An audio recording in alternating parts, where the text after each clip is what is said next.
Mutunci foundation baya goya marayin nan, ku zo ku je ni marayin nan, na kasassu na Yarima nan. Saurawa ba za a ware ba, marasa lafiya a dudduba, makarantu kuma kuna nan gaba. Mutunci foundation ta kuce.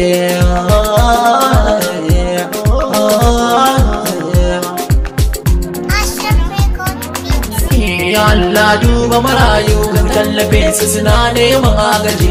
Mutunci foundation ta kira ga mutane mu daure mu agaza. Ya Allah duba marayu, ka tallafe su suna neman agaji. Mutunci foundation ta kira ga mutane mu daure mu tallafa. Ya Allah duba marayun, ka tallafe su suna neman agaji. Mutunci foundation ta kira jama'a kuma daure mu agaza. Ya Allah duba marayu, ka tallafe su suna neman agaji. Mutunci foundation ta kira jama'a dan Allah taimaka.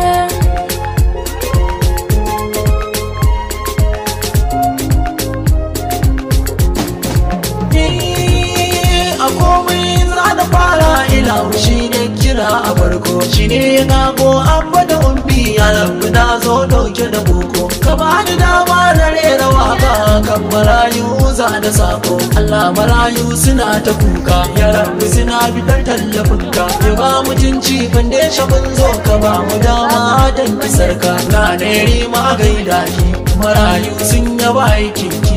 Mubarak sarki ya fi saraki, fanin marayu ban juya baya. Ya Allah duba marayu, ka tallafe su suna neman agaji. Mutunci foundation sun kira jama'a kuma ta so mu tallafa. Maraici an har kun duba zai iya riske ɗayan kowa, kuma shi ɗan an ce na kowa ne, ku gana zancin Hausawa. Maraici tamkar ajali ne, ba wanne ke yin waɗewa. Idan kai wa maraya taimako na dan sai lahu yake baiwa. Wannan ne sanya mutunci foundation ke ta kiran kowa. Ahmad na yi kira, karin saki mu taimaka. Ya Allah duba marayu, ka tallafe su suna neman agaji.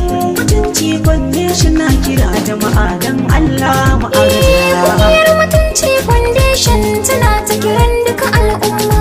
Yi taimako ga marayun nan domin mu kara musu himma. Ko kuɗi ko tufafi, hakan zai saka su siyo azama. Mutunci foundation a gari na Yarima ta yau nazari. Shamsiya Sadi na yi kuka da na shiga gida na marayun nan. Allah duba marayu, ka tallafe su suna neman agaji.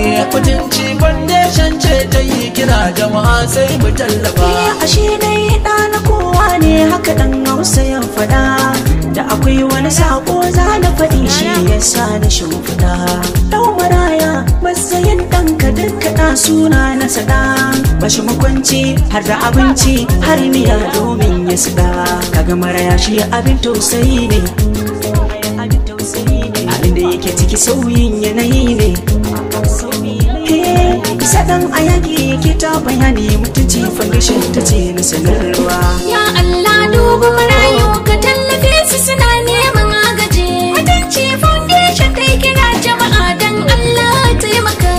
Ɗa na kowa ne shi maraya, in kan yi mai kai wa kankan. Rabu shi ya kara ya ko hada arzikin nasa za ya sauka. In ya so za ya mai da shi shugaban kasa sai ya ba shi harka.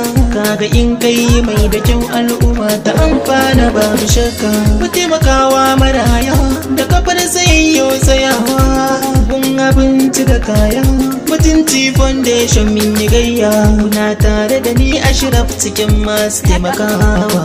Ya Allah duba marayunka, dan suna neman agaji. Ya Allah duba marayu, ka tallafe su suna neman agaji. Mutunci foundation ta kira ta